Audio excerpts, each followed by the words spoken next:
అభిప్రాయం ప్రకారం భయ్య సినిమాల్లోనే చూసింటాం మనం ఏదైనా లీడర్ అనేది స్వయంగా దిగడం అనేది. రియల్గా నాకు 18 years వచ్చినప్పటి నుంచి ఇప్పుడు 30 years నాకు నేను చూసిన పాలిటిషియన్లో స్వయంగా దిగి హెచ్చరించింది అయితే పవన్ కళ్యాణ్.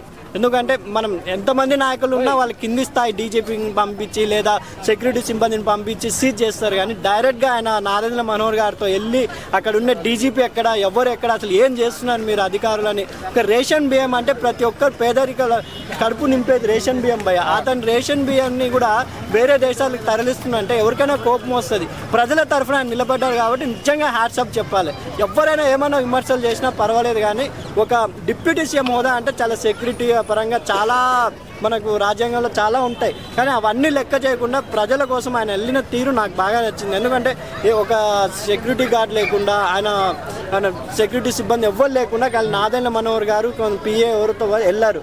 అది హ్యాట్సాప్ చెప్పదు. ఎందుకంటే డిప్యూటీ సీఎం అంటే ఈక్వల్గా సీఎం లాంటి వాళ్ళు ఎక్కడికి వెళ్ళాలన్నా ప్రోటోకాల్ అంటారు. ఇప్పుడు ప్రోటోకాల్ని అధిగమించి వెళ్ళిన మొదటి వ్యక్తిగా పవన్ కళ్యాణ్ గారు నిలబడ్డారని నా అభిప్రాయం. ఇప్పుడు అక్రమం అనేది ఇప్పుడు కొత్త కాదన్న, ఇప్పటి నుంచే జరుగుతుంది. అయితే ఇప్పుడు ఏమంటున్నారంటే అక్కడ కాకినాడ ఎంపీ జనసేనకు సంబంధించిన వాళ్ళు, అక్కడ రూరల్ ఎమ్మెల్యే కూడా లోకల్కి సంబంధించిన వాడే. సో అట్లాంటప్పుడు అందరు వీళ్ళే ఉన్నప్పుడు ఇలాంటి అవకతవకలు ఎందుకు జరుగుతున్నాయి? గవర్నమెంట్ వచ్చి నేను నెల అవుతున్నప్పుడు కూడా ఎందుకు ఆపలేదు అంటున్నారు. అదే అక్కడ సిస్టమ్ అనేది ఒకటి ఉంటుంది కదా, పోలీస్ సిబ్బంది, అవన్నీ సిస్టమ్ని అధిగమించే ఈరోజు పవన్ కళ్యాణ్ గారు వెళ్ళారంటే కొంతమంది విమర్శలు చేస్తున్నారు.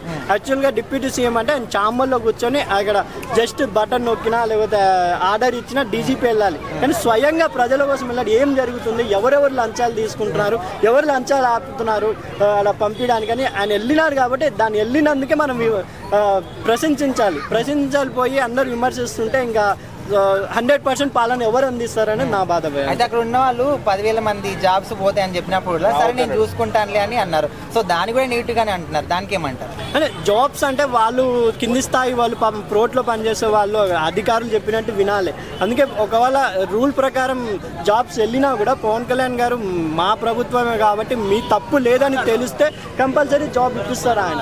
ఎందుకంటే ఆయన జెన్యునిటీ పరంగా మోడీ గారికే ప్రశంసలు అందుకున్నారు. ఇప్పుడు మోడీ గారు ప్రధానమంత్రి అయ్యారంటే ఎక్కడో ఒక 10% 20% పవన్ కళ్యాణ్ గారు నేను చెప్తున్నా గట్టిగా. మహారాష్ట్రలో ఆయన వెళ్ళిన ప్రతి చోట గెలిచినా అంటే సినిమాల పరంగా కాదు రాజకీయం పరంగా ఆయన మార్క్ చూపిస్తున్నారు అని ఒక దూకుడైనా పర్వాలేదు. ఎందుకంటే ఆయన రేపు గెలుస్తాడా ఓడిపోతాడా ఆలోచించడం లేదు, నన్ను డిప్యూటీ సీఎంగా పెడతారా మళ్ళీ పీకేస్తారా అని కూడా ఆలోచించడం లేదు. డేర్ అండ్ డాష్గా వెళ్ళిన వ్యక్తే ఎప్పుడైనా బాగుపడతారనేది నా అభిప్రాయం. అంటే మొత్తానికి పవన్ కళ్యాణ్ పరిపాలన ఆయన హార్డ్ వర్క్ ప్రజల పట్ల చూపిస్తున్న శ్రద్ధకి మీరు ఏం చెప్తారు? నేను ఒక్కటి చెప్పగలుగుతాను, ఇది చూసి చంద్రబాబు నాయుడు గారు ఇంకా 100% ఆయనకు ఫుల్ పర్మిషన్ ఇస్తారేమో.